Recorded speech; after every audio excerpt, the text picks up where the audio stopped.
Okay. Hey guys, welcome. We're on to product number 4. We're here with the fantastic, awesome, super. I don't even have enough adjectives to describe you, stud. So Myron Golden here with me, and I know some of you guys had a chance to hear him at the event. So, and if you guys have either had that or maybe you guys have already started going through the products in your back office and you're able to see it. So do me a favor, if you have, just go ahead and respond below so we can, I'd love to hear from you guys, okay? Marcus DJ say, hi, Myron. What's Jerry up, says, Myron is What's going on? old school and good at it. That's from Jerry Maurer, one of the founders. Let's see, awesome experience. That's what David said. Myron is awesome from Jamel. Tina says, Myron was awesome at the event. Tenacious T, who's been rocking it, by the way. Tina's like over like $50,000, $60,000 already. So she's been just crushing it. Wade says he is amazing. Eric says, ready to get my Myron on. Couldn't get enough at the event. And Eric's the guy I'm going to connect you with, Myron, since he's in your local area that I mentioned to you.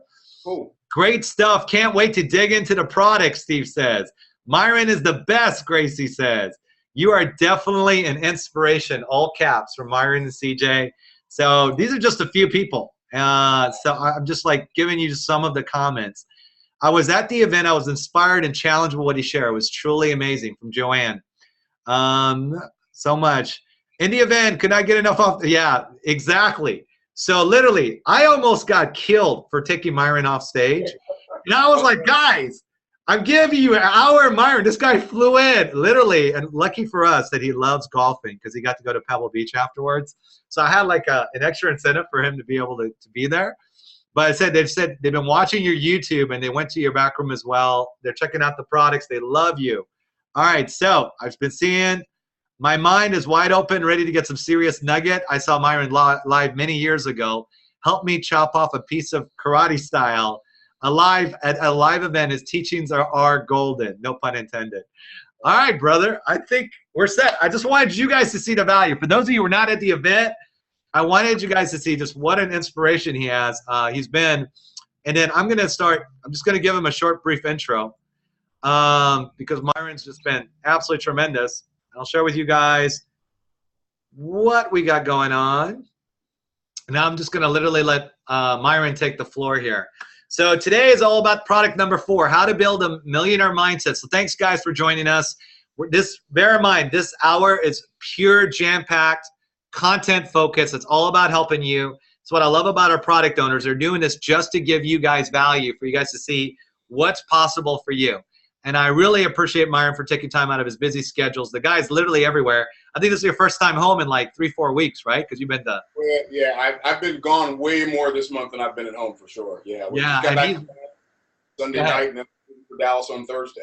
Yeah, he leaves for Dallas on Thursday. And the great thing about him is that Myron's literally traveling, just inspiring just so many people. And just to get you guys caught up. So we're caught up on where we are on the product owners, because some of you guys may or may not have been paying attention the last month, what we've actually done. So product number 1 was about traffic sources, right? Because we all need to drive more traffic sources. So we had Joe come on, who's actually the premier expert in YouTube traffic, with clients like Ty Lopez. So we showed you how you can literally drive organic traffic on YouTube and literally make money. I made over $500,000 on YouTube, 0 paid traffic costs, right? So Joe shows you exactly how to do that. Then we covered on how to brand yourself. We had one of the experts, Pamela, who was actually at the event. How many of y'all love Pamela? Raise your hand. Who's at the event? Yes, all the hands are going up. Clients like JetBlue and Amex, and she shared her awesome wisdom on how you could get branding. Then she covered Facebook for beginners, on how to basically be able, if you guys have never done Facebook or know anything about it, she literally has a beginner's course that shows you how to walk step by step without having to worry about it, and how to drive traffic to over 2 billion users now. Facebook just literally hit 2 billion just about a week ago. And so these first 3 products are great because they're all about strategies and they're about traffic sources. But tonight we have something very special, because you can have all the strategies in the world, but as Tony Robbins says, 80% of your success has to do with mindset. So while we can do everything as founders to give you all the mentorship, do the webinars, set up the traffic sources, do all these things, it's really all for nothing if you guys don't have the proper mindset because I've seen people, and I think Myron has too, where they can get up to 20, 30,000 a month, but because their thermostat is set at 10 grand a month or 5 grand a month, they basically go back to where they were at before, or they never even have a chance to get to that level. So what you're going to get tonight, guys, is literally jam-packed. I want you guys to pay attention, take great notes. What's so great is what Myron is going to give you tonight is going to be pure mindset, okay? So tell you guys a little bit about Myron, just so you guys know a little bit about his background. He actually contracted polio at an early age. After that, he actually learned to embrace it. And I love the way he uses these words. He learned to embrace this as an assignment versus thinking there was something wrong with him. Because how many times have we ever had things that go in our life and we kind of feel victims to it? Well, he actually turned that all around and actually used it as a way, as a calling, to be able to teach others how to overcome any kind of limitations in his life. He wrote a book called Trash Man to Cash Man, which actually takes biblical teachings. And this is what I love the most about Myron. He takes biblical principles, and this is actually how we met too. You were teaching at ClickFunnels, and I always tell him this story because it was so inspiring. At the end of a ClickFunnels event, they had all these great speakers and people that had tremendous success, which Myron had basically done over 7 figures easily, and then he's just like there to teach. And what was great, I had a chance to sit down at this round table and just record him for 10 minutes. And guys, he broke down the Bible in 10 minutes, like to make it so simple in a way that I can understand it. It empowered me, that it was so awesome. I'm so glad I got to record it. And he was kind enough. I said, hey man, I know you're recording this. Can you send this to me afterwards? He said, sure. He sent me the recording. I was playing it, and then Ozzy's like, who is that? I go, that's Myron Golden. She goes, he's amazing. So just 10 minutes. 10 minutes in, I've been playing that 10 minutes. Literally, I think I played your recording, brother. Please don't like kill me for this, but like literally like 3 dozen times whenever I want to get motivation. So wow. I'm like, I can just imagine what his products can do for us. 10 minutes. Imagine when you've got like what I'm going to show you at the end of this with all the CDs that we literally have of them. And so what's so great is you guys are really in for a treat of that. And at the end of this, how many of you like to see how you can literally access those products in our back office? They're literally in your back office if you attended the pre-launch. Raise your hand if you guys want to see that. All the hands are going up. Awesome. So I'm going to show you that. So what's so great about this is that we already have these products. There's not going to be a huge pitch at the end of this. Myron is just here to provide you guys value like he did at the event, which I love him for. So with that said, and by the way, again, if you qualify to pre-launch, you guys attended the event, you guys will get this. If not, you'll get it at the beginning of September. I'll go over that here at the end. So without any further ado, I'm going to go ahead and let Myron take over here. I'm going to stop sharing my screen with you, brother. And 1 second. There we go. And the floor, and normally, like I said, I usually do Q&A. What I love about Myron, guys, the 3 times I've talked to him, I'm like, hey, do you mind if I stop for Q&A if I got some questions that pertain to our business? And he's like, you're not going to stop my flow, brother. So I'm like, all right. So with that said, guys, give it up. I want to see like all your hands go up. Give him a big shout out to Myron so he can get started. All the hands are going up. Yay. All right. So with that, Myron, the floor is all yours, brother. I'm going to sit here and take notes myself. Wow. Thank you, Alex. I appreciate the opportunity to share with the 8-Figure Dream Lifestyle folks. Alex is an absolute superstar. It's absolutely my pleasure and my privilege to get to know him and Ozzy.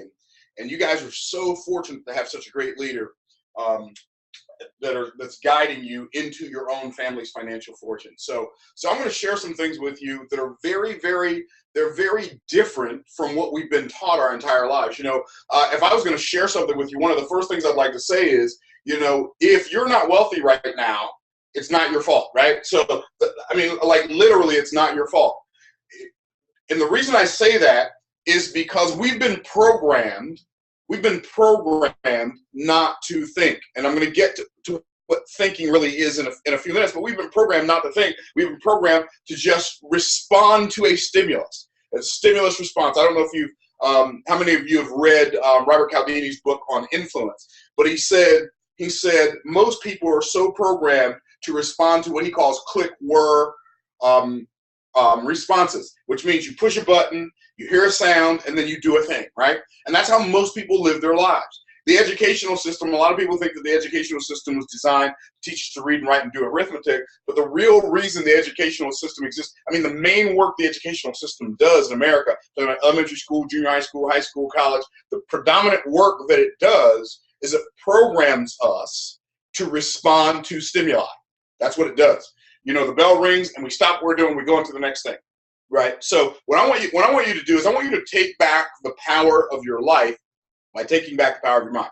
So have you ever wondered why? Like why are some people rich, right? Like some people are really rich and some people are poor. Have you ever wondered that? Like I wondered that for a long time. When I struggled with trying to make ends meet when I first got married, you know, Alex, is really amazing. When I met my wife, and have you met my wife, Alex? I don't know if you have or not, but okay, you haven't. So when I met my wife, and I didn't have nice clothes, I didn't have a nice car, I didn't have pockets full of money. The only thing I had going for me was I could write poetry and I could talk really good, right? So I met this girl, man. She was beautiful. The day I met her, okay, this has a little bit to do with what I'm going to share with you. The day I met her, I went back to my college dorm room and told my brother, who was my roommate, I said, I met the girl today I'm going to marry. Now, what's really interesting was she didn't go back to her room and tell anybody she was going to marry me, right? So I had a plan, right?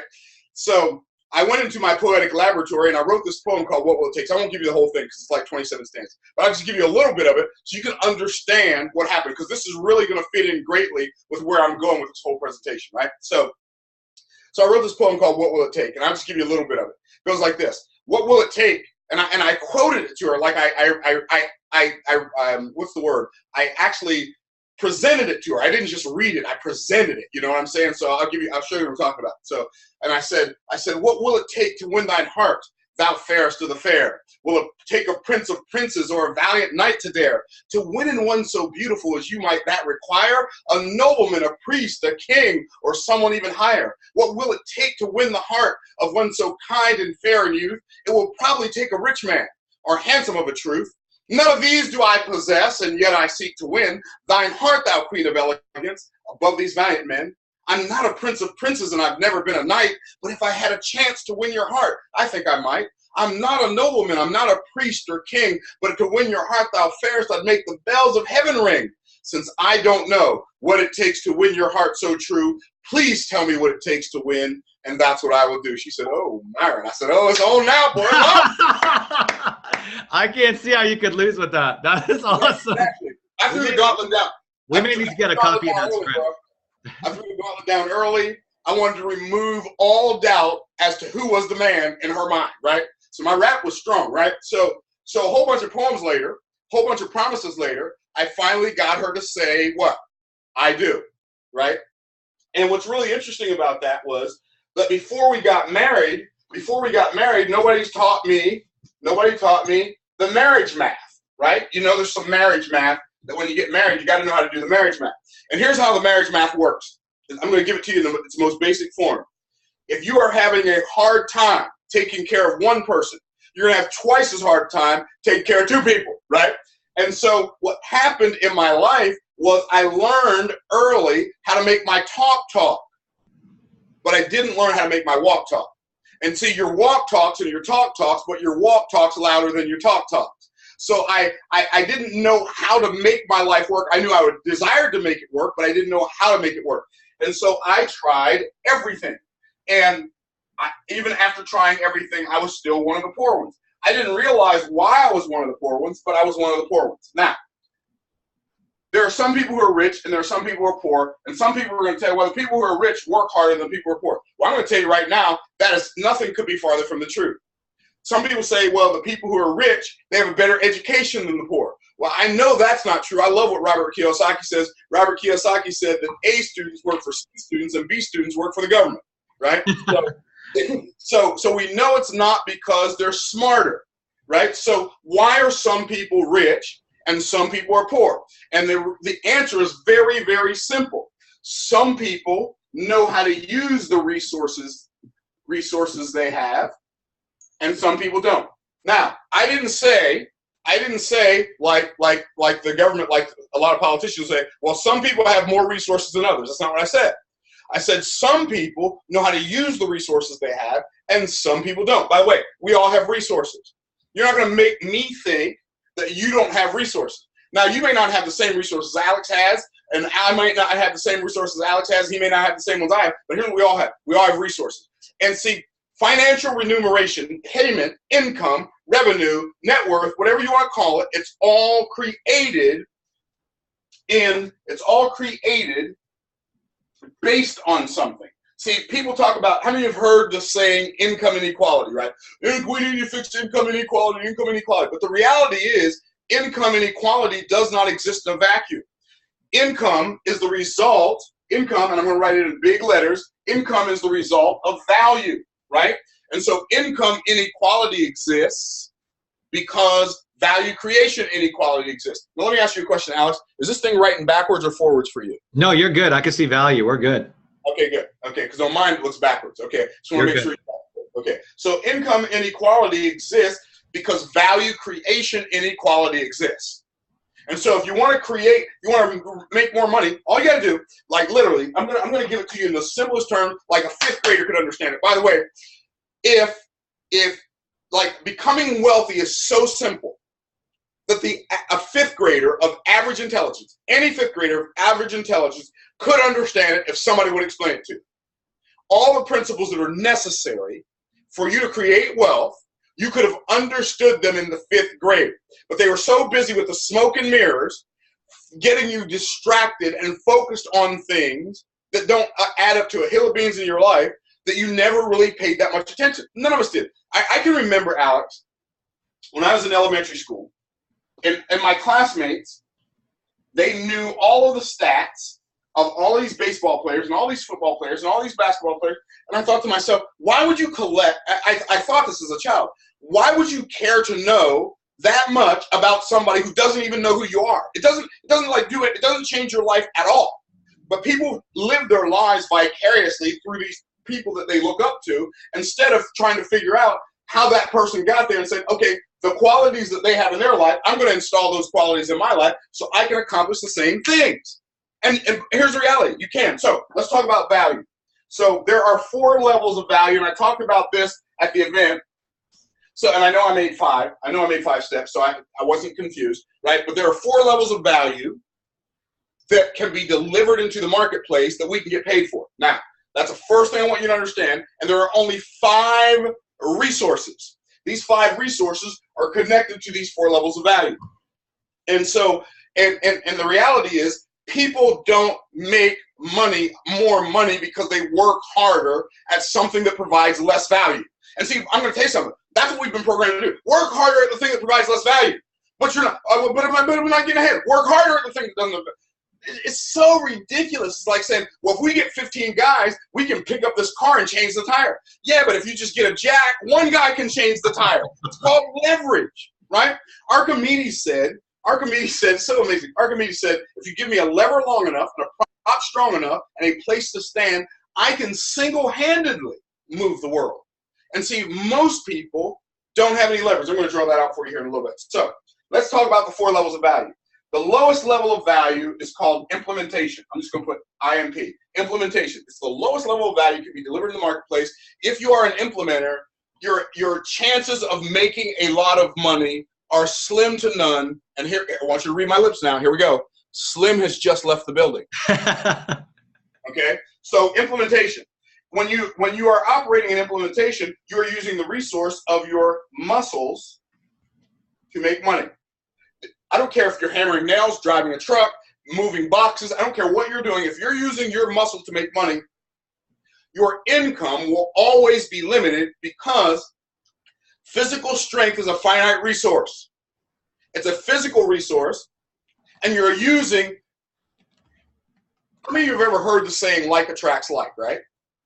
Okay, so if you understand the essence, the nature of money, and you understand the essence and the nature of physical work, you'll understand why it's hard to create wealth through physical work. And here's why. Because money in its essence is spiritual, but physical work is something that you do with something that's material, your muscles. So it's hard to convert a physical energy into a spiritual energy, right? Okay, so money by its essence, and the reason I say money is spiritual, if I had $100 bill and a penny, and I think I did this at the event, if I had $100 bill in one hand and a penny in the other, and by the way, I just did this at the event I was at last week somewhere, and I don't remember where I was, but I was somewhere doing an event recently. I just got back from there. Oh, in Dallas, that's where I was. And I said, which one's worth more, the penny? And I held up a $100 bill. Which one's worth more, the $100 bill or the penny? And invariably, I will always have a small group of people say the $100 bill, another small group of people who say the penny, and the largest group of people won't say anything because they're scared they're going to be wrong. Right? And so people say the penny. Why do you say the penny? And the reason people say the penny is because we've been programmed to go through life ignoring easy answers and looking for hard ones. Mm. What do I mean by that? Well, obviously, a $100 bill is worth more than a penny. Not only is it worth more, it's worth 10,000 times as much. But the penny, the reason people say the penny is because the copper the penny's made out of is worth more than the paper the $100 bill's made out of. So they say the penny's worth more. Then I always ask the question, well, which one would you rather have? Everybody says the $100 bill. Well, that's worth more, right? But the reason you think the penny is because you haven't realized yet that money is not material in its nature. If money were material in nature, then the penny would be worth more than the $100 bill because the material the penny's made out of is worth more than the material the $100 bill's made out of. So when you understand that the thing that makes money valuable, and I left my wallet downstairs, but the thing that makes money, I was going to pull out some money, but the thing that makes money valuable is two things. Number one, every money has a message inscribed on it. So the message that it carries is one of the things that makes money valuable. So Myron, you say, what do you mean the message that it carries? So a penny says 1 cent, right? A $100 bill says it says, and it actually says it in words, but I'm going to write it like this, $100, right? So a penny says 1 cent, and a $100 bill says $100. So the message that it carries is the value of money. Now, here's what's interesting about that. Language is a spiritual, it's a spiritual energy. It's a spiritual characteristic. Language is something that only spiritual beings can do. Like animals can't use language. People say, oh yeah, but parrots can use language. Well, parrots can repeat language. Parrots can't convey concepts through language. We can convey concrete concepts. We can convey intangible concepts through the words that we speak. Now, language is spiritual. And then when you write that language on the money, that language, the message that's on the money creates faith. So money is spiritual because the value of money is based on the message it carries and the faith that it creates. That's why money is spiritual. Also, it's spiritual because the only way to legitimately get money is to serve another human being some value, and then they give you money in exchange for that value, and serving other people is spiritual. So the essence of money is spiritual in nature. Now, when I understand that, it makes it very easy for me to see why it's hard for me to create wealth by using my muscles. Driving a truck, digging a hole, hammering a nail. It doesn't matter what I'm doing with I got some pretty big muscles, but whatever I'm doing with them, I'm not going to be able to create wealth. Why? Because it's a limited resource. So we move up to unification. Unification is another form of value. And that's when we use our management skills to make money. By the way, people who use their muscles, they are the people who do the thing. You will never create wealth doing the thing. You will always make more money managing the people who do the thing, but you still can't create wealth, right? So people who are in management, they can make more money than the people who are doing the thing. That's called unification. Wealth is created from here up. Like if you want to make millions of dollars or hundreds of millions or tens of millions or billions of dollars, all of that wealth is created above this line, above step 2. If you're operating all on unification and implementation, you will struggle financially your whole life. I really wish somebody would have shared this with me like a long time ago. You know how I found it out, Alex? I found it in Genesis chapter 1. And you've seen the video that I did on how to make the rest of your life the best of your life, right? Mm-hmm, absolutely. So literally, that's where I was like, oh, that's why I'm reading that. But that's why this works like this. So the next level, and this is one of my favorite arenas to play in, right? Hey, Myron, I'm definitely not going to disrupt your flow, bro. But you know that 10 minutes that you did where you talked about the light, the body, and the spirit and how you brought it all together from a spiritual standpoint? in the first chapter. If there's any way you can cover like that 5 to 10 minutes, it's insane. It was really, really good. Okay, in 5 to 10 minutes. Woo! That's a full order break. That's a 10-minute recording that I have, but go ahead. That's a order. And okay, so I will do my best to. It's all you. That was just so good. But go ahead. I know you got so much good stuff. So go ahead. So here's what. And if you think about it, here's what.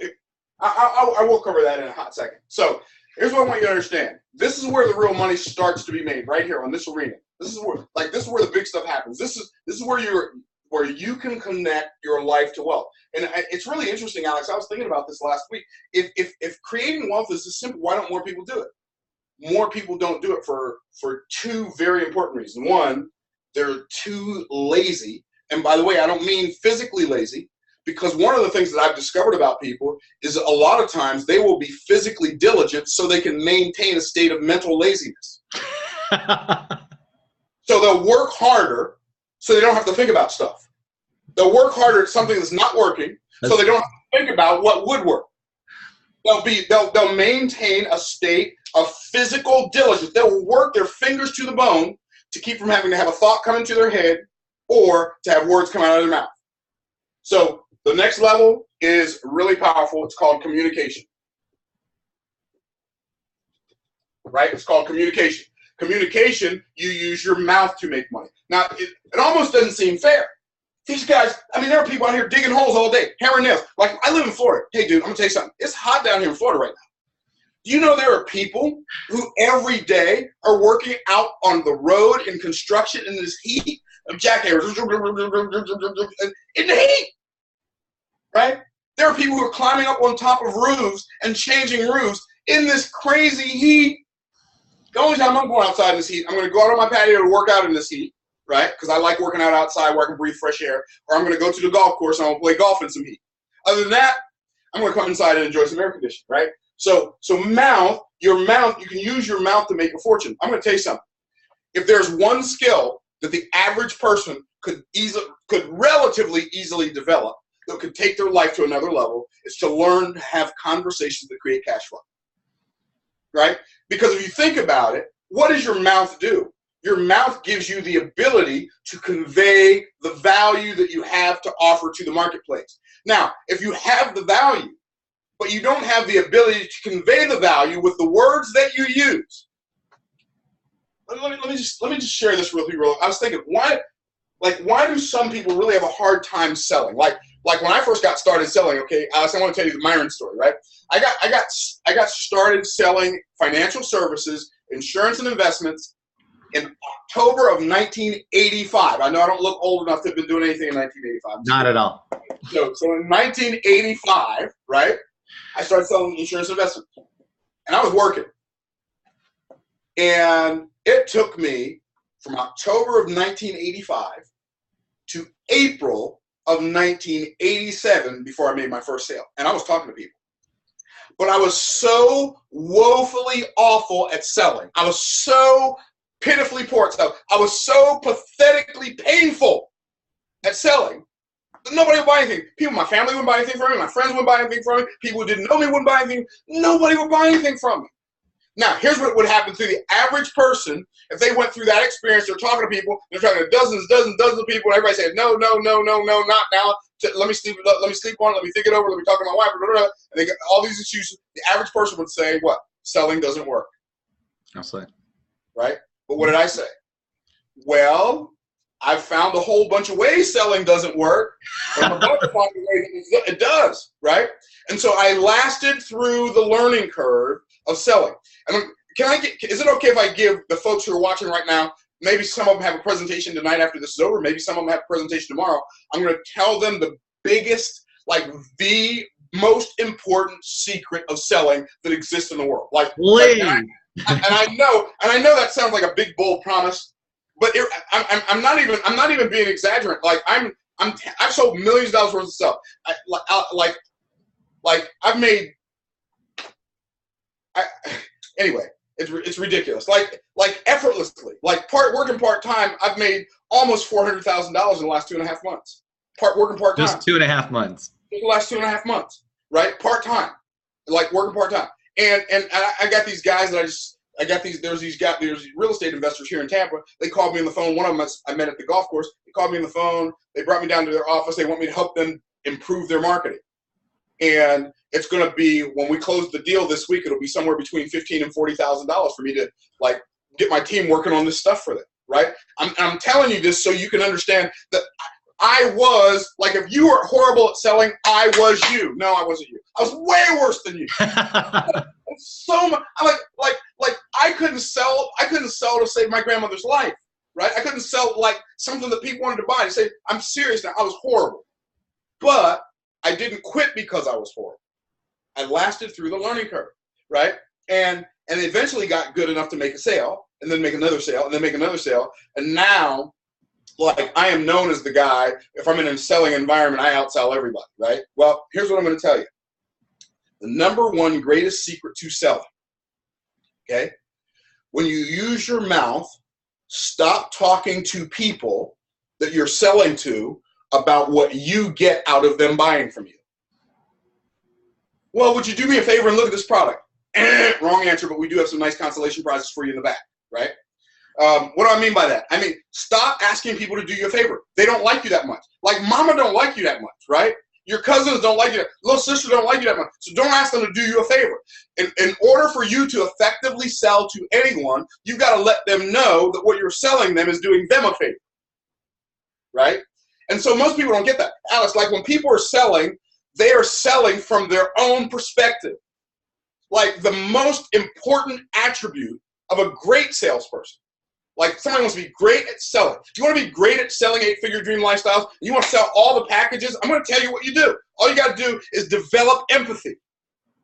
Like, really care about these people who you are delivering from financial bondage by offering them your great opportunity. Like, if you'll focus on that, the words that come out of your mouth won't sound desperate like you need them. They will sound like deliverance. They need you. And I'm telling you, like, guys, like, this is not theory for me. This is so not theory. This is how I live my life, right? And how you can live your life. So learn to use your mouth to communicate value to someone. But before you can communicate value to someone, you have to communicate to them to find out what is valuable to that someone. So until I ask the questions to find out what they value, I have no ability, nor do I have the right to sell them anything. And you're trying to sell your stuff because you know how much money you're going to make when they buy it. So get your mind off yourself. Forget about how much money you're going to make when they buy it. And I know that's kind of hard to do, especially when you're making 100% of the great products you guys have. But I'm just telling you right now, get your mind off of what you get and start thinking about all the things that they are going to get. They'll be able to take a vacation. They'll be able to pay for their children's education. They'll be able to afford a new zip code, right? Whatever that thing is that you're going to help them find. And you use your mouth to find out what the thing is they desire in the first place. Now, I'm going to move on to the higher levels because that's where we want to get to tonight. But really, I want you to wrap your minds around the fact that you can create wealth. Like it's so funny, Alex. People will look at you and they'll look at me and they'll look at Russell. They'll look at all these people. Oh, but those people have superpowers. Everybody has superpowers. Unfortunately, most people have been programmed to use their own superpowers against themselves. That's right. Right? And we have learned how to use our superpowers for our own benefit and against those who would do us harm. Right? So that's the difference. Yeah, Myron has superpowers. Yeah, the reality is I do. Like, the stuff I do, I'm really good at it. But guess what? So are you. The difference is I've learned how to use mine for my benefit. Right? So I'm going to give you the definition of selling. Most people can't sell because they think that selling is talking somebody into buying something they don't want, don't need, and can't afford. That is not selling. So scratch that definition out in your dictionary. I'm going to give you the definition of selling. And I want all of you, I know you're watching me on the interwebs, and I know I can't see you, but I'm trusting you. We're on the honor system. I want you to put your hands together like this. Put your hands together. That's me. Not like this. Not like this. Like this. Like this. Like one hand's covering the other. One hand's covering the other. There you go. So you put your hands together like this. All right, y'all. Alex is doing it. I'm doing it. Y'all better be doing it. Okay, here we go. Here's what I want. Selling is uncovering the value of what you have to offer so well that people are happy. They're happy. They're happy to exchange the money they have in their pocket for the value you've revealed. That's what selling is. Selling is uncovering the value of what you have to offer so well. You're using your words to uncover the value of what you have to offer so well that people are happy to exchange the money they have in their pocket for the value you've revealed. That's what real selling is, which is why, for those of us who are really, really, really proficient at selling, why we can go and sell, because I only talk to somebody who's about to buy something from me about the things they value, not about the things I value. I am totally irrelevant. The only reason I'm there is as a messenger to convey value. Like, what I get out of the deal is a total non-issue to me. It's a non-issue to them. So I'm not even going to bring it up. So learn to uncover value to your prospects, and when you do, they will buy from you. In fact, you won't even be able to stop them from buying. That's what you got to get good at using your mouth for. Right? Communication. Like you can use communication. You can become an actor, but how many out of work actors are there in Hollywood? Right. So that's going to be a hard road to hoe. Or you can become a singer. Right. How many undiscovered singers are there? All you got to do is go type in any song that you know and do name the song and then do cover, and you're going to find a whole bunch of people singing it. A lot of them singing it better than the original artist. Right? But they're still broke, right? That's how I wrote. But I'm going to tell you something. I'm going to tell you an arena in which there's no competition. It's called the land of great salespeople. Like there are so few of us out there. And if all of you right now who are on this webinar join the ranks of becoming a great salesperson, guess what? There will still be so few of us in relationship to all the people in the world. You know what I tell people, Alex, about selling? So true. I'm going to ask you, Alex. You can tell me the answer. You can have the folks type it in on the chat too. Here we go. Sure. Most people love to sell or hate to sell. Most people love to sell or hate to sell. Do you guys think most people love to sell? This should be an easy one. Love to sell or hate to sell? Go ahead and type it out in the chat box, guys. Let's see. Hate to sell. Hate. Most hate. Anyone says love. You guys are fast typists, boy. Hate. Most people hate. You're right. Most people hate to sell. Now I want you to think about this. So I don't know what that number is. Let's say that number for most is, let's call it 97% of the people. Let's say 97% of the people hate to sell, right? Right. Okay, so I want you to wrap your mind around this. That means that only 3% of us love to sell. 97% hate it. 3% love it. Now, selling only has one alternative. And that alternative is buying. Which means it's not just that 97% of people hate to sell. I want you to wrap your mind around this. 97% of the people in the world, they're buyers, love to buy. They only love to buy. And guess what? There's only 3% of us that are willing to sell it to them. This is such a great life. That's such a great concept. Isn't it awesome? Okay, anyway, so I got a little jacked about that. But when I think about that, it gives me chills. For those of us who will embrace the skill of selling. By the way, notice I didn't say the talent of selling. See, talents are God-given. Skills are acquirable, right? So those of us who will embrace the skill of selling, and we will learn it and we will master it, guess what happens? We get to write our own ticket. We can live where we want. We can drive what we want to drive. We can go on vacation as often as we want, wherever we'd like to. Why? Because we are a part of the 3% who love to sell. Now, truth be told, I love to buy too. But I love to sell more than I love to buy. And the fact that I love to sell so much gives me the ability to buy. Gives me the ability to buy what? Pretty much whatever I desire to buy. That's the way life really works. So hopefully you guys got that. So awesome. The best career in the world to use your mouth for is selling. It's so awesome. At the event, I talked about how the Jewish people are less than 2% of the population of the United States. 2% of the population of the world, less than 1% of the population in the United States, but control more than 40% of the country's wealth. Why? Well, because they're taught from the time one of the reasons, they're taught from the time they're knee-high to a grasshopper, that if you have something good, you have a moral obligation to sell it to as many people as possible. King Solomon, the wisest, wealthiest man who ever lived, said, if you have something good, you have a moral obligation to sell it to as many people as possible. He said, he that withholdeth corn, the people shall curse him, but blessings shall be upon the head of him that selleth it. Not upon the head of him that giveth it away. You know, one of my pet peeves, Alex, and I've been ranting for a while here, so I'm going to get back to the subject here in a minute. But it's good. We love it. we're gonna take that part. It's called Myron's Rants. It's all good. One of my pet peeves is people calling giving to charity giving back, right? So I give to charity, right? There are a lot of great causes out there that I like to give. When I say giving to charity, I'm not talking about tithing. I'm talking about charity, like giving to people who are trying to make something good happen, right? So, or people who are just struggling, right? So I believe in giving to charity, but I don't believe giving to charity is giving back. Here's what I mean by that. I didn't take anything from the charity to create the wealth I have, so I'm not giving something back to them. I'm just giving something to them. And there's a big difference. The implication is when we say giving back that we took something from society by creating the wealth in the first place. I just don't subscribe to that, right? And I believe, this is my belief, you don't have to adopt my belief. I believe charity is a great thing, but I believe business does many, many, many, many, many, many, many more times good in the world than charity does. Like everybody wants to start a nonprofit organization. I want to start a for-profit organization. I have a nonprofit. Okay, so I have a nonprofit, right? But I have a whole lot of for-profits, right? And you should, if you're going to start a nonprofit, start a for-profit first, and you become your largest contributor, right? Instead of trying to get other people to give money they have to something that you started because you're unwilling to go figure out how to make money and contribute to it yourself. So business does more good in the world than charity. What do I mean by that? Think about it. If there were no businesses, nobody would have any money to give to charity in the first place. That's right.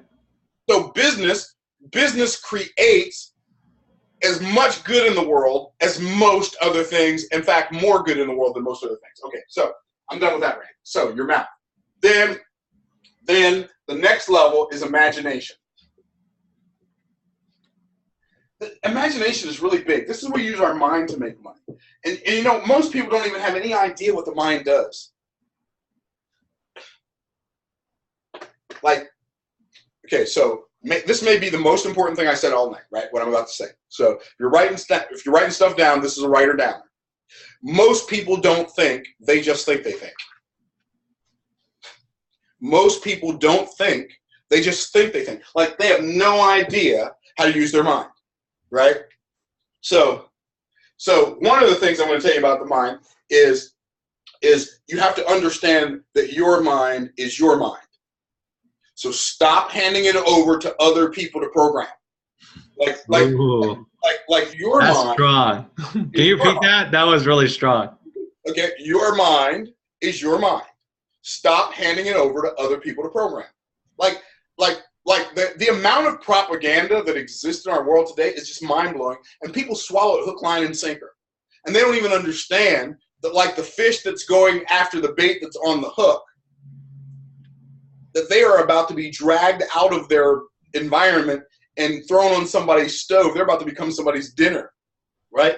Like, it is your responsibility to be the primary programmer of the computer of your mind. That's why when I'm in the car, like, I'm gonna use the word never, but I'm not gonna use the word never. I'm gonna say like 99.9% of the time, I never listen to the radio. Like 99.9. Why? Because I want to be the one that determines what goes in here. Some person that I don't even know is going to create a program and tell me what to think about while I'm driving from here to the golf course? No. I'm going to decide what I'm going to think about because I'm going to pick some audio programs. I'm going to put them in my CD changer. And when I get in my car and start that car and I'm driving down the road, I'm going to be listening to something that I predetermined I should be thinking about.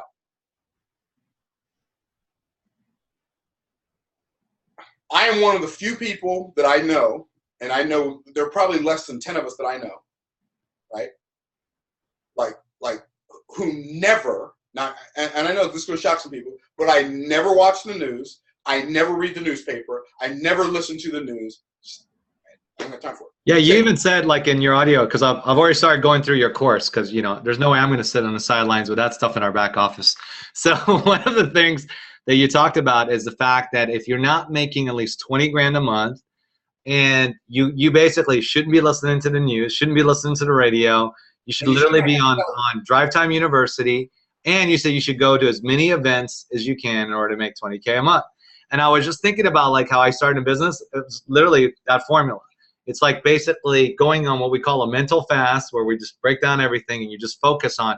He says if you're not making at least 20K a month, that's what you should be doing in order to make sure that you get to that level. And you can't even afford, if you're not making $20,000 a month, you can't even afford to have a television in your house. Exactly. And I know that sounds harsh, but like, no, I'm with you. Like, I mean, think about it. Think about what it's called. Television. They are telling your vision. It doesn't even make any sense. No, they're not going to tell me my vision, right? So if I were to ask, like, if I was to ask, so what do you use your mind for? Well, I don't know, to think. Okay, what does think mean? When you say to think, what does it mean? Well, the mind does some things that are pretty amazing, right? So we use our mind. We use our mind for cognition, right? Cognition. Cognition means I have the ability to recognize something. So when I see this marker, I have cognition that this is a marker. This marker is not a car, right? It's not a submarine. It's not a Scud missile. It's a marker. That's called cognition. And then what happens after that? Then because of cognition, we have what? Recognition, right? We have recognition, okay? Which brings us to the next thing. After we have cognition, then we have memory, right? We have memory. Our mind can remember things, right? But most people, what do they say when it comes time to remember something? What do they say? I just can't remember things. I just don't have a good memory. I don't remember people's names. Why would you tell yourself that? I have a great memory. Now, people who think they don't have a great memory, they even have great memories. What they don't have is they don't have a good system for recalling information that they've already absorbed. Right? Like, so one of the things that I do, like when I do my live events, I've got a live event coming up this weekend, right, Alex? So one of the things that I do, I don't use name badges. Why don't I use name badges? Because it gives me the opportunity to utilize my memory. When I meet somebody, it forces me to remember their name. And when I do a live event, like within the first couple of hours, I know everybody by name. And I remember their name and have conversations with them. People say, I don't have a good memory for remembering names. It's not that you don't have a good memory. It's that, by the way, if you want to sell stuff to people, you better get good at remembering people's names. Because when you remember their names, what that says to them is that they are important to you, right? So I'm going to give you a couple of things you could do as far as remembering people's names. Number one, here's the most important key to remember people's names. You ready? When they tell you their name, here it is. Ready? Drum roll. Listen. Listen. Most people, when they say, hi, my name is Meyer, the other person says their name, you're already thinking about the next thing you want to say, and you didn't even hear what they said. When they tell you their name, listen. The next thing you do is you repeat their name back to them. So if I met Alex, hey, I'm Alex. Hey, Alex, I'm Myron. Good to meet you. So the next thing I'm going to do is I'm either going to ask them about the spelling or I'm going to ask them about the source of their name. So I know how to spell Alex, but I might say Alex. Is that short for Alexander? Yes, it is. Okay, it is, right. Or I might say, Alex. So, Alex, are you named after someone? And then Alex will tell me the story. If he's named after someone, he'll tell me the story about who he's named after. And then I've got now, his name is no longer just a word, but it's a story. And it's easier for us to remember stories than it is for us to remember a word. So now I've got an association with his name. So let's say he tells me, yeah, my mother wanted to name me, my mother wanted to name me Gene, but my dad said, no, we're going to name him Alexander after Alexander the Great, right? So let's say he tells me that story. I just made that up for you. So if you want to use it, feel free. No, just kidding. So now every time I see him, I think, oh, here comes Alexander the Great, whose name could have been Gene. And now I remember the story, right? And so you listen, then you have a conversation with them about their name, about the spelling, about the origin of their name, et cetera, et cetera. Okay. So use your mind for memory. Now, two of the most important things, because I'm running out of time. So I can't believe this is, like, I feel like I've been talking 5 minutes. What happened? Okay, brother, all I know is everyone in the chat's like, one of them said when you were like, I only got this much time. They're like, you take your time, Myron. We're not going anywhere. Okay. So, cool. So if you think about it, using your mind,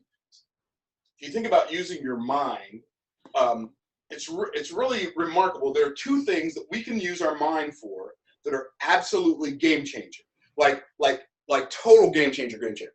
And I said two, but I'm going to say three. So one, we can use our mind for automatic success.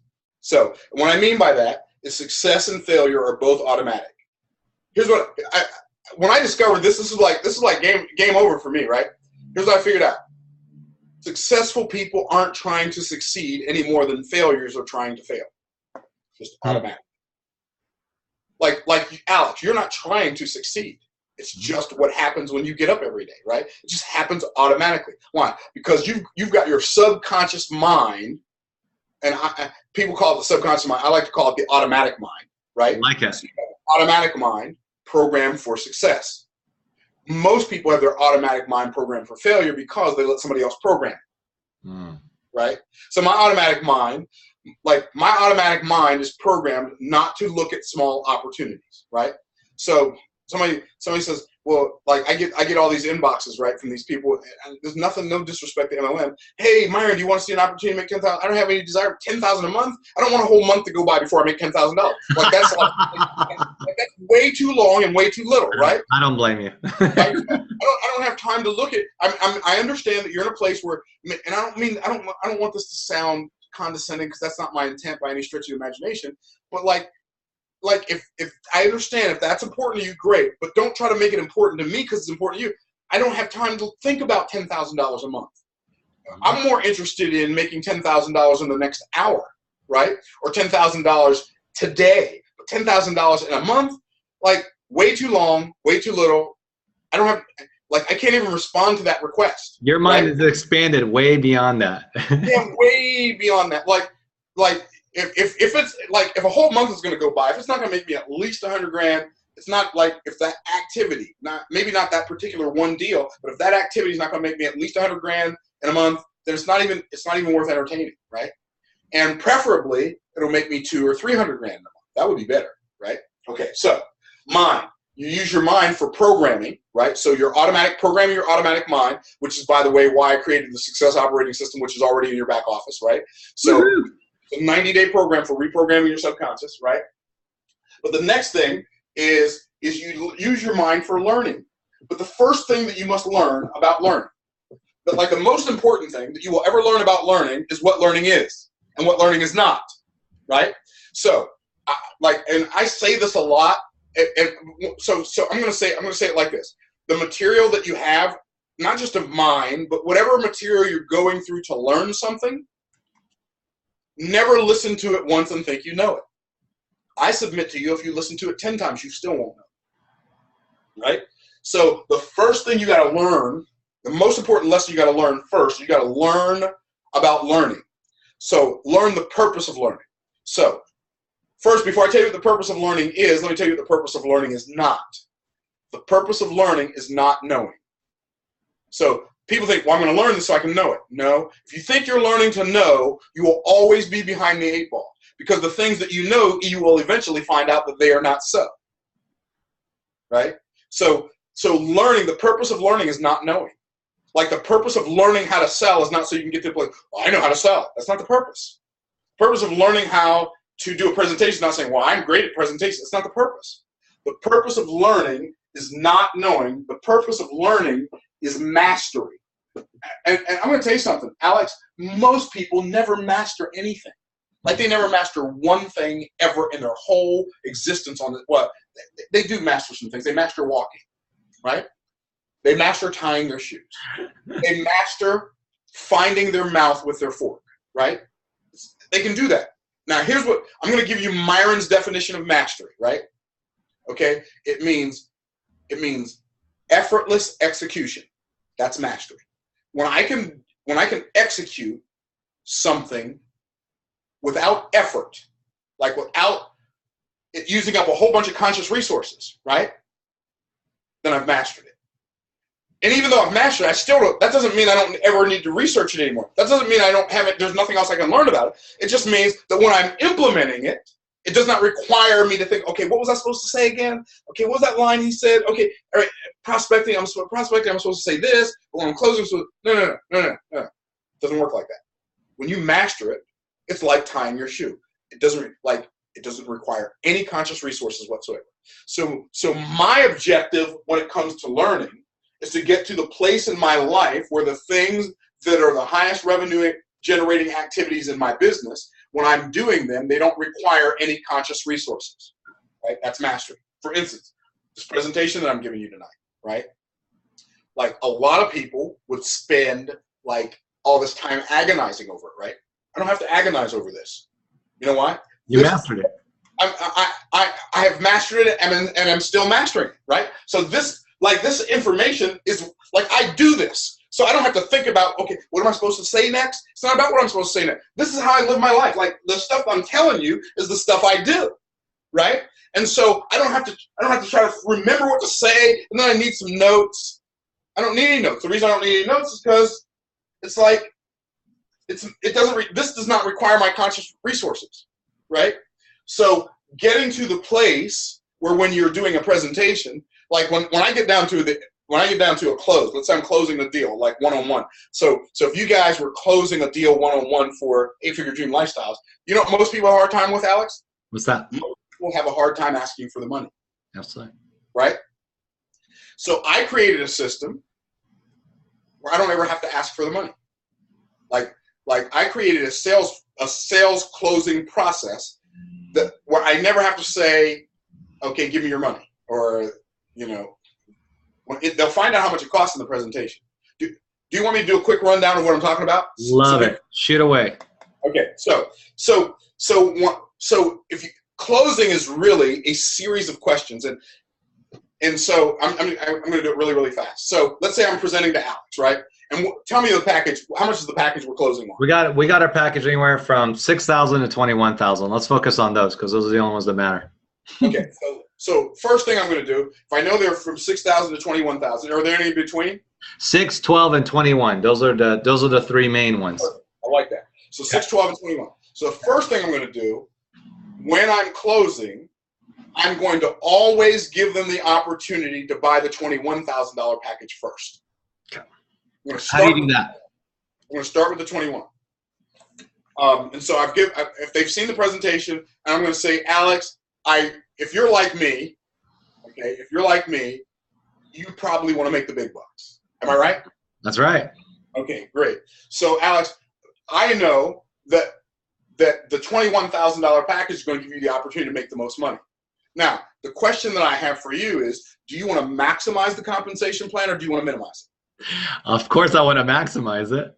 Okay, so you can't maximize the compensation plan by doing the minimums. Does that make sense? Yeah, it does. Okay, now that's like such a simple question, right? So before we go into how you'd like to get started, Alex, let me ask you a couple questions. Let me you ask me some questions. What questions, if any, do you have about this presentation that I'm giving you now? You can ask me whatever people ask you. Well, I mean, I'd like to maximize it, but I don't have all the capital to get started on that, even though I know you guys offer financing. Okay, so what's your question about that? Well, how do I maximize it if I don't have all the money to get started? Okay, so that's a great question, Alex.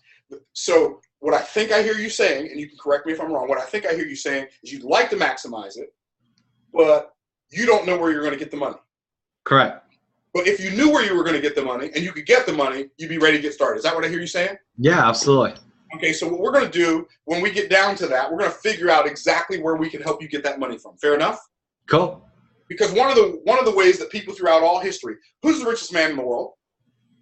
Right now or before? Well, right now or before. Was it Bill Gates? Bill Gates. I think he is, or might have been passed up, but yeah, last time I checked. It might have been passed up, but let's talk about Bill Gates. How did Bill Gates become the richest man in the world? I'm going to tell you. He started with a little software program called MS-DOS, right? Right. You know the interesting thing about MS-DOS? What's that? Bill Gates didn't create it. He was not the implementer of MS-DOS. Some other guy. What's the guy's name that invented MS-DOS? We don't know, do we? That's right. Nobody knows because he didn't understand what he had. But Bill Gates understood what he had. Right. And so Bill Gates bought it from him for $50,000. But guess what? Bill Gates had a problem. Would you like to know what his problem was? What was that? He didn't have $50,000. Did he let that stop him? If he would have let it stop him, would he now be the richest man in the world? Is it fair for us to assume that so many people throughout their lives excuse themselves from opportunities simply because they don't have the money? So what Bill Gates did was he raised the money. He went to a friend of his who had the money. He got the friend not to loan him the money. He got the friend to give him $50,000. Mm-hmm. And in exchange for the $50,000, he gave this friend, Paul Allen, a partial ownership in Microsoft, a company that did not yet exist. And they both got what they wanted. Bill Gates gave the guy the $50,000. He gave him the MS-DOS software, which is called the down and dirty disk operating system. He gave it to Bill Gates. Bill Gates bought it and refused to sell it to anybody, but he licensed it to everybody. He became the richest man in the world because he didn't let the $50,000 that he didn't have stop him from creating his wealth. Now, Alex, do you want to end up like Bill Gates or the guy that we don't read? Oh, that's a great analogy. Of course, I want to end up like Bill Gates. So the best way for you to get for you to get started Nice. creating wealth is for you to figure out how to use somebody else's money. Is that right? Yep. Okay, so here's what we're going to do. We're going to show you whose money you can use when we get done. Fair enough? It's actually really good. You tied the whole other people's money system actually into the Bill Gates story. I like that. I'll be using that in the moving on. Thank you, Myron. Indeed. You can send me a royalty. I'll just send you the royalties. So then, and then I'll say, so what other questions do you have, Alex? We'll just pretend that you asked me 7 more questions and I answered them. Yeah, right? just got it. So, and then I say, what other questions do you have? You say, I don't have any more questions. No, I think that's it. Okay, great. Do you mind if I ask you a few questions? No, not at all. So what appeals to you the most about what you've seen so far? The making money side, the changing people's lives side of this business, or both? Say that again. The making money, changing people's lives. Actually, it's both. It's both. By the way, I already knew you were going to say both. Now, the reason I knew you were going to say both, and I don't want to sound, but I knew you were going to say both. Here's why. Because both was the last thing I said. Now, I gave you 2 great options. I didn't make you choose one. That's number one reason I knew you were going to say both. The other reason I knew you were going to say both was because both was the last thing I said. And even if you weren't listening, you could say both and still answer my question. Right. Right? Got it. So I give them 2 great options, and then I ask for both. 99% of the people always say both. I don't ask. I already know what the answers to the questions are, right? Yeah. It's kind of not fair. It's like I'm taking a test and I have the answer sheet, right? So then I say, okay, great, Alex. If you had an opportunity to start doing both, making the big money and helping other people change their lives, if you had the opportunity to do that sooner or later, would you choose later or would you choose sooner? Sooner. Now, notice when I asked that question, I said, would you choose sooner? I asked a question with an embedded command at the end. I asked, would you choose, if you had an opportunity to choose sooner or later, would you choose later? Would you choose sooner, right? I asked the question, but at the same time, I told you to choose sooner. It's called an embedded command. Yeah. See how that syntax, it just creates the exact response that you're after. You said choose sooner. Great, Alex. The next thing I do is I say, how do you spell your first name?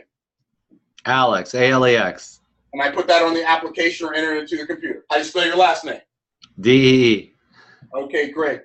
Do y'all have physical products you sell people or no? Send people or no? We do digital products, and normally they pay for the admin fee online. So. Okay. So what address would you like your checks mailed to? Even if they're not checks. Ask that Got question. it. So that's how you say it. So they would fill it out online on the admin fee. Got it.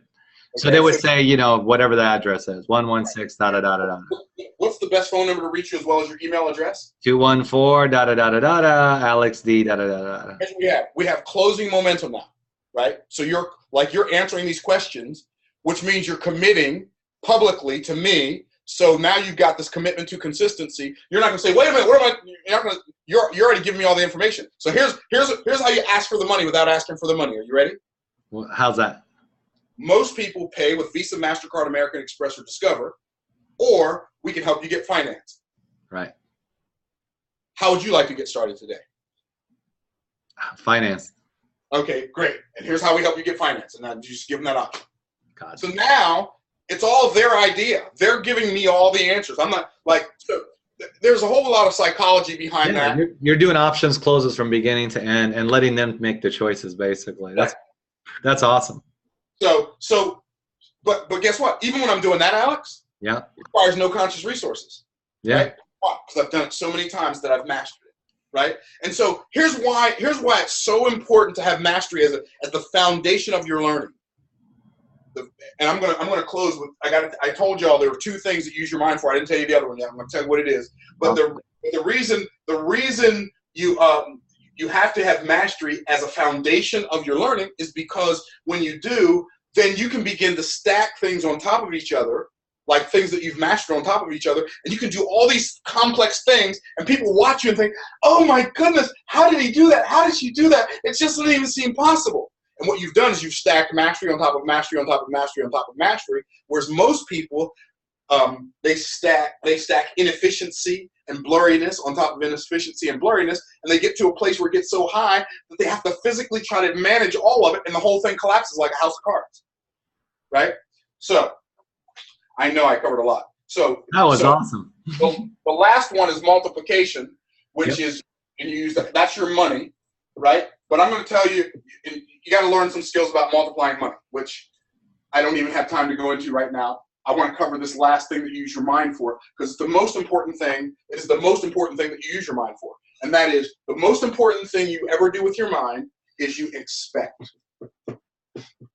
Like expectation, I'm going to put expectation. Expectation is the human being's greatest superpower. Do you understand that it is expectation that gives you the ability to take any action? If I'm going to walk, the reason I walk is because I expect when I put this foot down that this leg is going to hold me and that ground is going to hold me. If I'm walking and I'm on a bridge that's unstable, do I walk like I'm walking through the park, or do I like take my time and feel it out, make sure it can hold my weight, right? Yeah.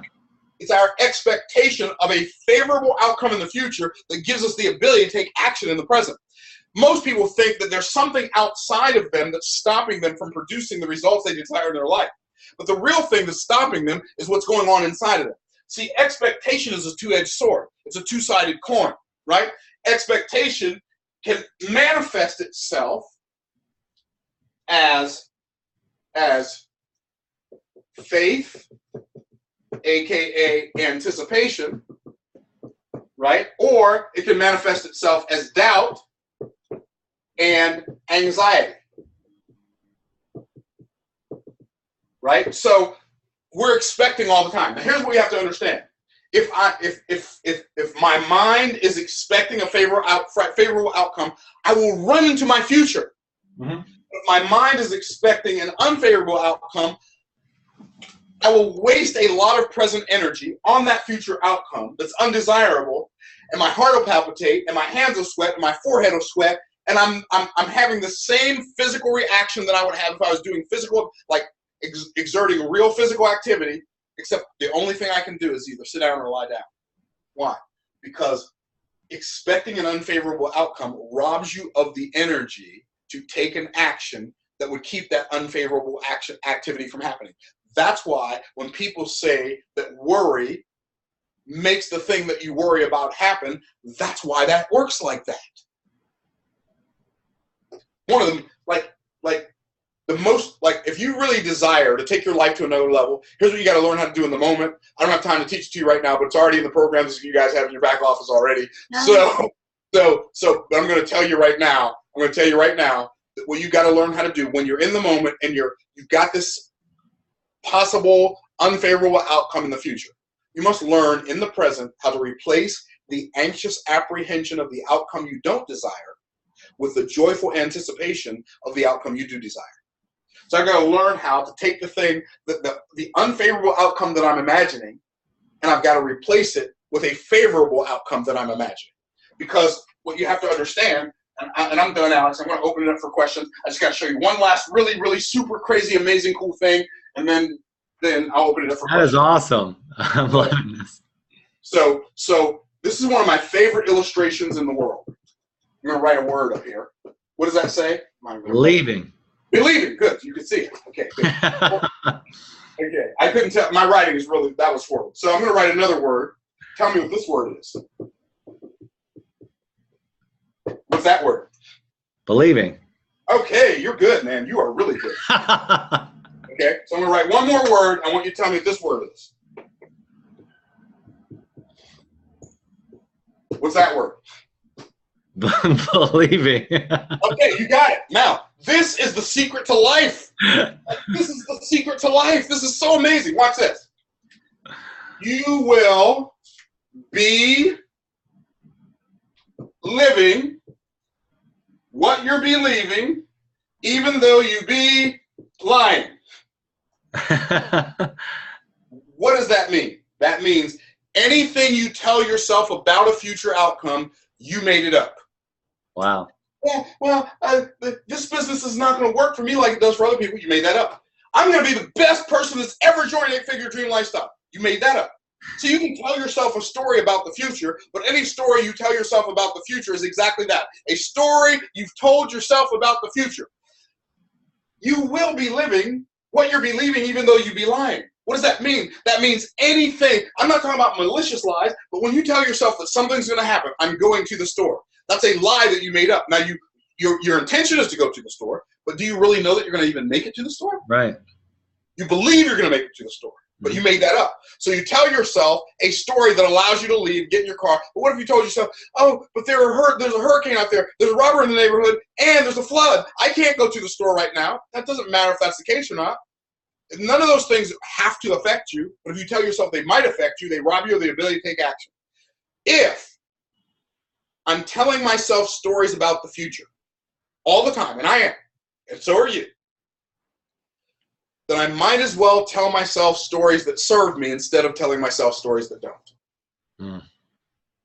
So with that in mind, I'm going to stop ranting and raving like a wild maniac. Those would be stories that you can actually have joyful anticipation versus worried about something you're not even sure about. What was the other word you used for that doesn't allow you to take action? Replace the anxious apprehension. So anxiety is wasting present energy on a future outcome that's undesirable to me, right? That's what anxiety is, right? So I'm worried, right? People say, oh, it's fear that's stopping. It's not fear that's stopping you. See, fear can protect you. Fear can serve you. Anxiety cannot serve you. Right? So good.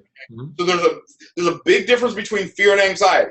Like I'm afraid to fall asleep while I'm driving. So what does that do? If I'm driving somewhere far away, it causes me to pull over and get a hotel room. So the fear served me, right? But anxiety cannot serve you.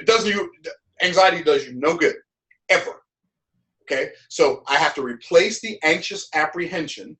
Apprehension means to stop. Like they apprehend a criminal, what do? They stopped him, right? So I have to replace the anxious apprehension of the outcome I don't desire, so that I see an outcome that's undesirable to me. It gives me anxiety and stops me from taking action that could keep that thing from happening, right? That's why Jesus said, don't worry about tomorrow. Like, don't ever worry about anything, right? So, okay. So replace the anxious apprehension of the outcome I don't desire with what? The joyful anticipation what I do of desire. the outcome I do desire.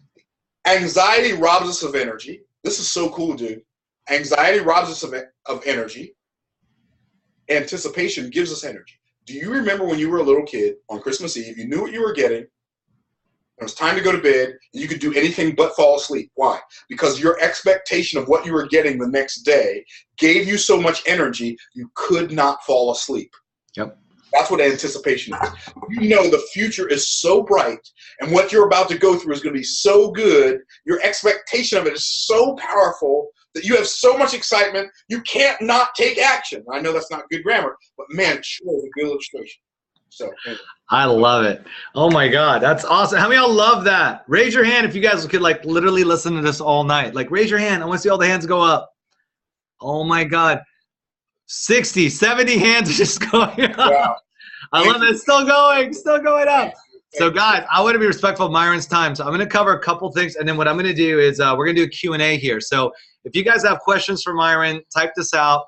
But I want to make sure we get this covered. Myron, dude, that was awesome. I'm literally taking notes out here. There's like 2 things right off this webinar I know I'm going to start using right off the bat. So thank you. I loved it. All right, so guys, let me cover this with you because this is like, how many of y'all would like to get some more Myron? Raise your hand. So here's the cool part. The best part about what Myron just showed you is that the products are literally in our back office. As we talked about, we're going towards this new era. These are the products that we have, people like Myron, and that's why I'm so excited about what we have. So what does this mean for you? He talked about the 5 things that are actually required for you to be able to master. One of them is mind mastery. So before we can start anything is actually mind mastery, right? So how many of y'all love to have what he just talked about, mind mastery, in your back office? Would that be pretty cool? That'd be awesome. Awesome. So we actually have that. So here's the key. currently in your back office, if you attended the San Francisco event, you qualify for our pre-launch. Our pre-launch actually goes all the way up to September 7th. So this is actually in your back office. What's so great about this is no matter what you use this mindset for, you can use it for 8-figure dream lifestyle, which obviously you could use, or for anything, whether you want to be better husband, wife, grandfather, grandchildren. Guys, I'm telling you, what's so great about this wealth strategy, and that's what I love about Myron, is he not only leads by example, like he's taught these skills to his kids. His kids are entrepreneurs. He's taught these skills to people who have literally gone on, made 7 and 8 figures.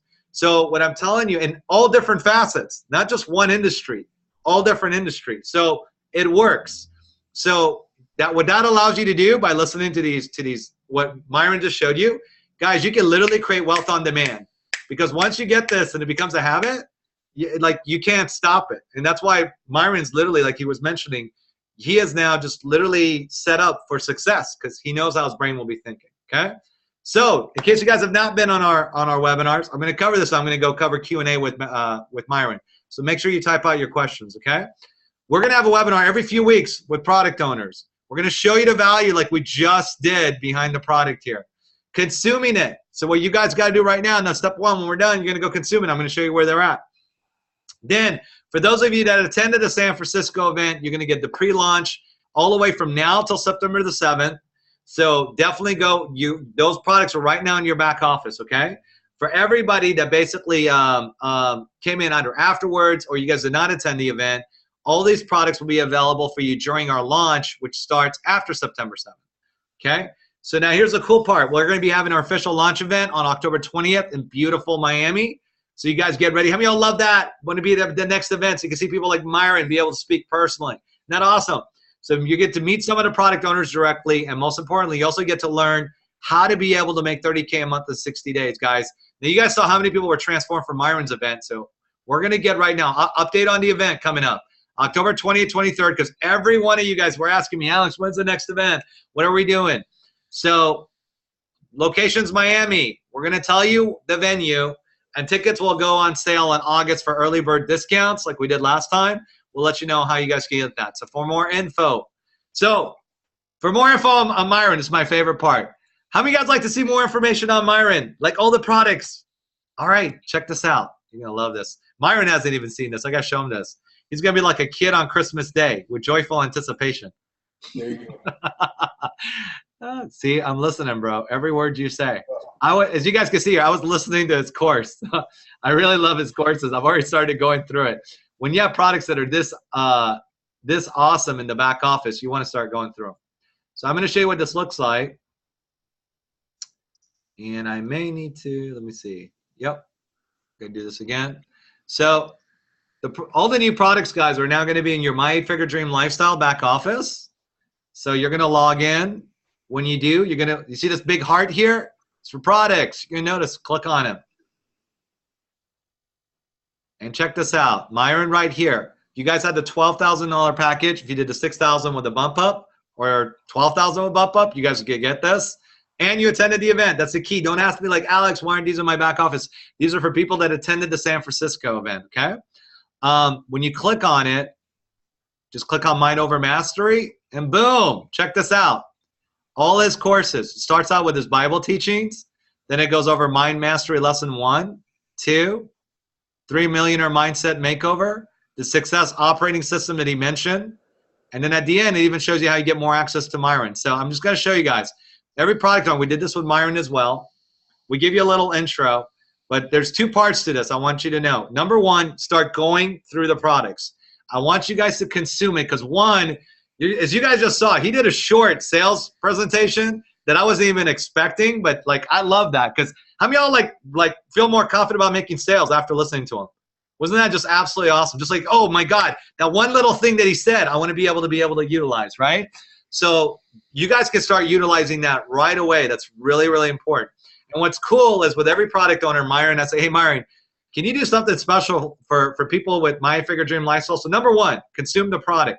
But afterwards, with every product owner, some of you guys are going to want more access to Myron, more coaching, some personal one-on-one time. And this is obviously part of the reason why it's a win-win for both the product owners and everyone in 8-Figure Dream Lifestyle. Right here at the end, Myron's made a special offer that's only for 8-Figure Dream Lifestyle members. You guys will see it on this video. I literally go through it. I'm going to show it to you. Hey, everyone. Hope Sal.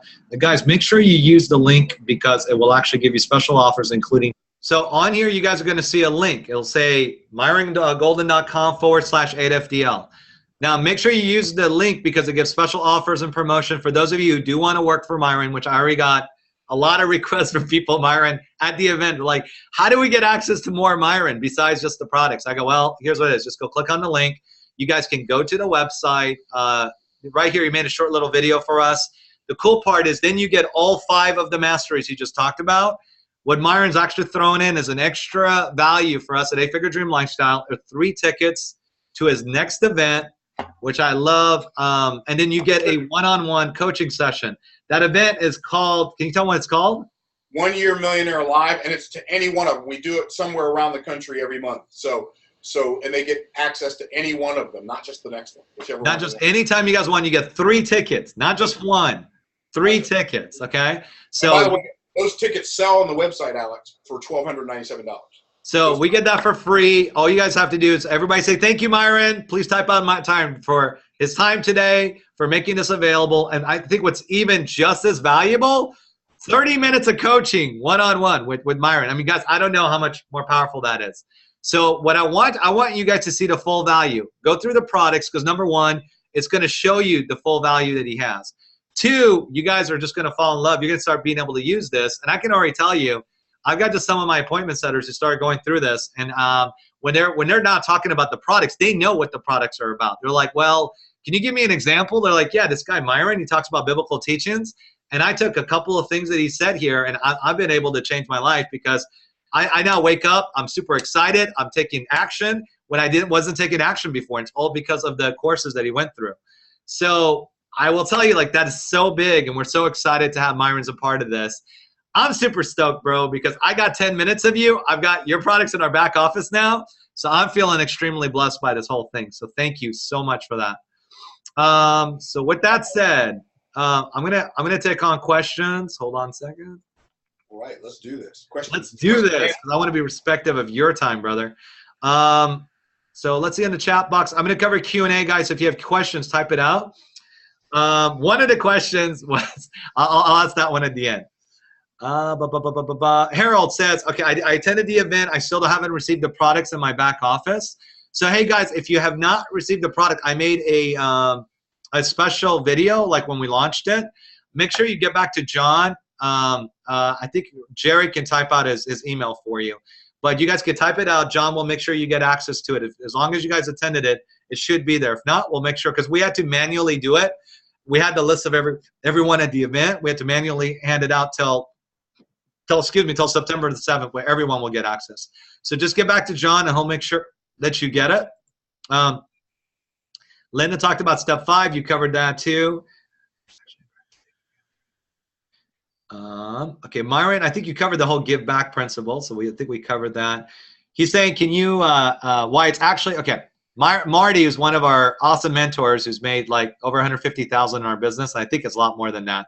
Sure, I think it's 250 if I'm not mistaken. Can you explain why it's actually incorrect to believe that we are called to give nearly everything we earn to others from a biblical standpoint, as some people believe, versus the correct notion that we are called to be abundant from a biblical standpoint and share with others how to be abundant? That's a great question. Thank you, Marty. So giving is something that we are definitely called to do, but to give most of what we earn is, okay, first of all, so there's a long answer for this. So the whole idea that in order to be righteous or holy or closer to God, you have to be broke is literally a satanic idea. and I know that sounds like a little over the top, and I don't mean it to sound that way. I love it, personally. The Bible talks about doctrines of demons, right? So yep. The reason I say it's a satanic idea is because Satan understands that because God has already ordained that wealth is for his people, the only thing that Satan can do to keep God's people from creating wealth is to make them think they're not supposed to have it. It's the only way you can keep them from having it, is to make them think they're not supposed to have it. So, as I talked about in as I talked about when I was in San Francisco, the wealth, like a lot of people say, wealth is neither good nor bad. But the reality is, wealth is inherently good. How do we know it's inherently good? Well, for several reasons. Number one, because God says it's good. The Bible says the blessing of the Lord that maketh rich and he addeth no sorrow with it. It's the Lord that gives you the power to get wealth. The Bible says that God used the adjective good 7 times in Genesis chapter 1 to describe the things he had created. The 8th time he used the adjective good, he was talking about gold in Genesis chapter 2, verses 11 and 12. He said there's gold in that land and the gold of that land is good, which is really interesting when you take into consideration that God told us there was gold in the Garden of Eden and the gold was good. There were only 2 people in the Garden of Eden. They were both married to each other. There were no stores. There was nothing for sale and nothing to buy. And yet God put gold in abundance there, and he told us that it was there. Why? Because he wanted us to understand that opulence and abundance is the natural environment for God's people. So I could go there. I could also go to the place where I help people understand that the very first temptation that Satan ever tempted Adam and Eve with was the temptation to focus on lack. What do you mean temptation to focus on lack? By the way, lack cannot exist in your experience without it first existing in your expectation or the expectation of your parents or grandparents. Like a person can be born into poverty without having an expectation of poverty, right? But the greatest perpetuator of poverty is the expectation of poverty. Like one of the things that makes people, that literally keeps people in poverty is expecting to be as broke next week as they were last week, next month as they were last month, next year as they were last year. That's the anticipation of poverty creates poverty. Like it perpetuates it, it multiplies it. So God said to Adam and Eve in Genesis chapter 2, verse 16 and 17, and it says, and the Lord God commanded the man, saying, of every tree, that word's every tree of the garden thou mayest freely eat. So he used 2 words, every and freely. Let me ask you a question, Alex. Are those abundance words or lack words? Every and freely. Abundance. Abundant. Abundance. Of every tree of the garden thou mayest freely eat. And then he said, but of the tree that's in the midst of the garden, thou shalt not eat of it, for the day thou eatest thereof, thou shalt surely die. He said of the tree. The tree, is that abundance or lack? The tree? The tree? The word the tree. Not every, but the. That's one tree. Is that abundance or lack? That's lack. That's lack. So God said, there's only one thing you lack, but you have all of this stuff, every tree abundantly, freely. There's one tree that you can't have, right? So Satan comes to Eve in Genesis chapter 3. It says, the serpent was more subtle than any beast of the field which the Lord God has made. And he said unto the woman, yea, hath God said, watch what he says, ye shall not eat of every. So he took out a word, he added a word. He took out the word freely, and he added the word not. Yet God said, ye shall not eat of every tree of the garden. Well, when Satan changed the words, Eve then reacted and took out 2 words. She said, we may eat of the fruit of the trees of the garden. She didn't say we may freely eat of every tree of the garden. She said we may eat of the fruit of the trees of the garden. So she took out 2 words. And then she said, but of the tree of knowledge and good and evil, we shall not eat of it, neither shall we touch it, lest we die. Satan said, ye shall not surely die. And there's what he said. But God doth know that in the day ye eat thereof, then your eyes will be open, and ye shall be as gods, knowing good and evil. The only way Satan could get good people to do something bad was to make them think they're doing something good. The only way he can keep people from God's people from creating wealth is to make them think there's something wrong with it. So he said, you shall not surely die. And here's what it says after that. And when the woman saw that the tree was good for food, and a tree to be desired to make one wise, she took of the fruit thereof and did eat, gave also unto her husband with her, and he did eat. Now here's what's amazing about that. There was one tree of knowledge of good and evil. They had all these trees they could eat off of. I want you to imagine it like this.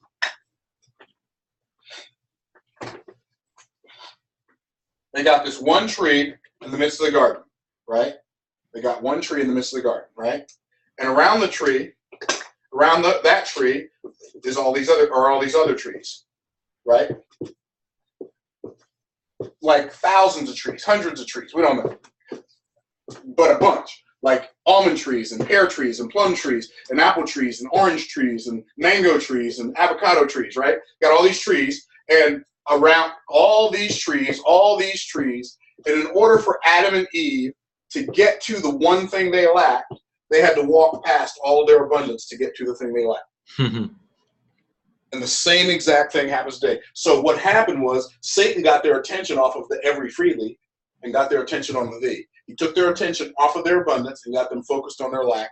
And that focus on lack caused them to lose all the abundance they had. And that's what created lack in the world and the lives of humans in the first place. Wow. So, very first temptation was the temptation to focus on lack.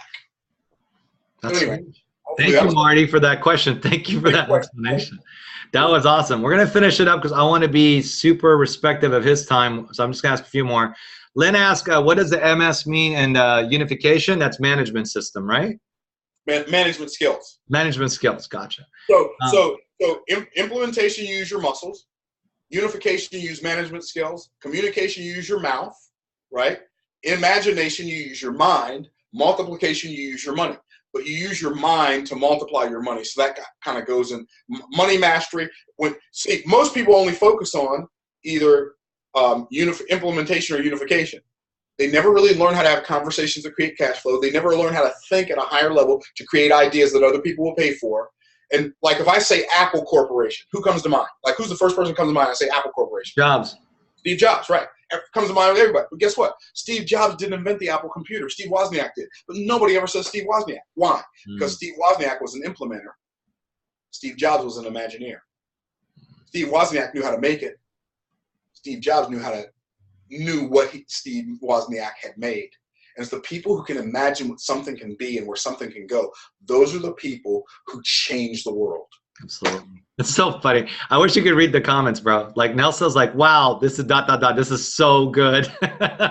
Is there, okay, so this is a really good question this is what I wanted to, you actually answered this, but this is going to be kind of deep and we're probably going to end with this, but this it's like the root of a lot of people's questions. Some people like to just feel good. Like they'll hear the motivation and they'll feel good, but they don't take action, right? So like your training like today, bro, it's going to be great. We're going to have people take, that are going to take this. They're going to feel good. They're motivated. But we don't just want them to feel motivated. We want them to freaking take action towards their goals, right? So my question is kind of like what one of the members just asked, and it's I think it's the root of it is that. What do you say to someone just before they pick up the phone to make a sales call? So it's kind of like what gets them to take that action for them to get towards that joyful apprehension, right? Anticipation. Expecting a great outcome. Now, by the way, when you make a sales call, there's two great possibilities. Like nothing bad can happen. If you make a sales call, only two things can happen, and either one of them is great. Like either one of them is like so great. So here's what's going to happen. I'm going to make a sales call, and either I'm going to sell something or I'm going to learn something or both. And if I sell something, I get paid. And if I learn something that helps me sell something next time, I'm still going to get paid. So every time I do a presentation, I either sell something or learn something or both. By the way, most people, they think the objective is they think the only objective is to sell something. But I'm going to tell you something.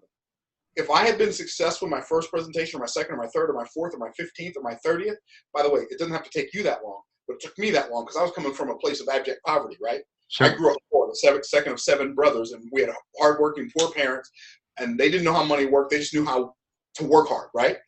And I'm going to tell you something. I came from a place of all this poverty consciousness, and the anticipation of poverty was everywhere around me. I was an adult before I saw my parents ever buy a new car, like ever, right? So understand that stop worrying about making a sale. Understand even if you don't make a sale, you're going to learn a lesson. And the lesson that you learn might eventually make you millions of dollars. So either learn the lesson, make the sale, or do both, but always you can walk away with a lesson. And that's exciting. Yeah, and that's great. And knowing that, it's not just about the sale. Like you said, we all learn, God knows how many, in this industry, I think I made 400 phone calls before I made my first sale. And even before then, when I first started, you were talking about your horror experiences. I think you mentioned it's a skill. It's not something that everybody's born with. And for both you and I, it was definitely a skill. I had to learn it myself as far as being able to communicate. Right. And the more you put off practicing that skill, the longer it's going to take you to become proficient at it. Right. So if I had when you let too much time lapse between those opportunities to do presentations, then you don't get to stack those lessons that you learn from not making a sale on top of each other to culminate in a sale. Sure. So and I think Like if go ahead. Go ahead. No, I was just gonna say, so that's been our biggest thing, because you know, we're rolling out the systems. We want everyone, and it works. Like, they're on the mentorship calls. We have so many success tools and stuff, but there's something that's always keeping people from taking action. And I know that's mindset. You just described it beautifully. I'm gonna read something to you that's so amazing. Shoot away, brother. And we'll end with that, because I know I've kept you over. Thank you so much. King Solomon was the wisest, wealthiest man who ever lived, and he wrote a book called Proverbs. And he wrote this book to his children, and he told us the reason he wrote it, like in the very first couple of verses, right? And this is amazing. This is like so astounding. It says, the Proverbs of Solomon, the son of David, the king of Israel, to know wisdom and instruction, to perceive the words of understanding. And here, I want you to notice what it says in verse 3, to receive instruction of wisdom. That's so powerful. Now, you say, well, how's that powerful? I'm going to tell you. I'm glad you asked that question. Most people think that wisdom is intelligence, and wisdom is smarts, and wisdom is education. The word wisdom in the Bible, in the Old Testament, we read the word wisdom, it would not translate into our modern day word IQ or smarts or intelligence. It would translate into our modern day word. Are you ready for this? Mm-hmm. That's what the word wisdom is. Mm. Wisdom is an action word. Wow. It said to learn, to receive instruction of wisdom. Here's what that means. To learn the lessons that you can only learn while you are taking the action. Like, you can read about swimming, and you can watch videos on swimming, and you can listen to audios on swimming, but you don't get to swim until you get your butt in the pool, right? You can only learn how to swim, are you ready? By swimming. You can only learn how to sell by selling.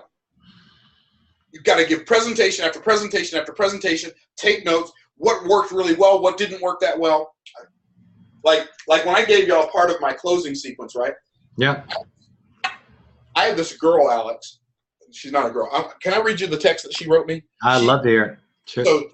So she, this young lady, I say she's a girl. She's probably in her 30s. But when you're almost 60, like right? everybody's a girl or a young man or a young lady, right? So she's probably in her 30s. But she sent me, she bought my sales course, which is part of my mouth mastery, right? She sends me a text. She sent me a text the day after she bought it. I'm going to read 2 text messages that she sent me, right? And it's really kind of mind-blowing. So, she bought it on February 2nd, 2015, okay? So, like, full disclosure. Right. She sent me this text. She says, dude, I love it when people start their text messages like that, right? You're not going to believe this, or maybe you will. Purchased your Sell Your Way to Wealth yesterday.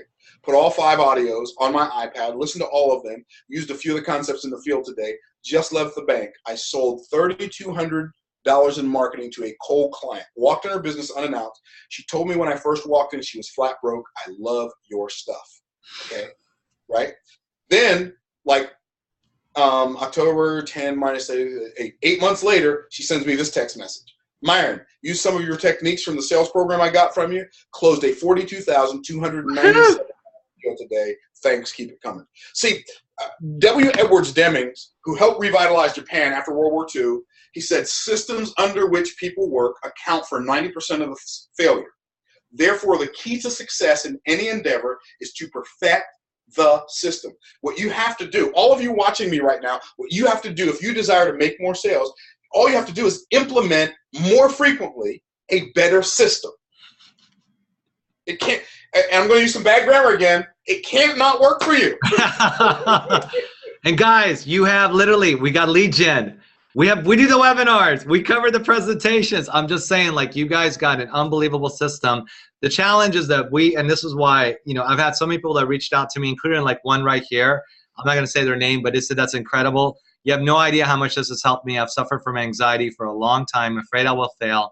This is a great new perspective for me to take now and take action. I mean, that's the key, because we know that as long as you guys take action, the system works, guys. So that's the biggest part, and that's why we've got great Myron taking time out of his busy schedule to be here. So what I want you guys, how many of y'all love our new products now in our back office? Is this not cool? This is now in your back office. Raise your hand if you guys see the value. All right, guys, so number 1, when we finish this, your biggest thing, start going through Myron's products. Start feeding your brain with this. because I know I'm going to do it. And how long should you do it? Do it just once. Dude, Listen over and over and over again. Yeah, like I've listened to just 10 minutes of it for 36 times now. And because I know that it's that habit that I'm going to get that in my mind over and over again. So you guys want to start going. Before you make calls, here's what I'm going to tell you. Listen to Myron for about half an hour to 45 minutes. That's it. It's all you need. You're gonna get off and gonna go, wow. Take notes too when you guys do your calls. You can listen to it on your audio, no problem. But I'm gonna tell you, if you could take notes like I just did, because there's the power of the written pen. When you write, you take ownership. It goes deep in your subconscious, and Myron knows that too, which is one of the biggest parts that he's talked about, okay?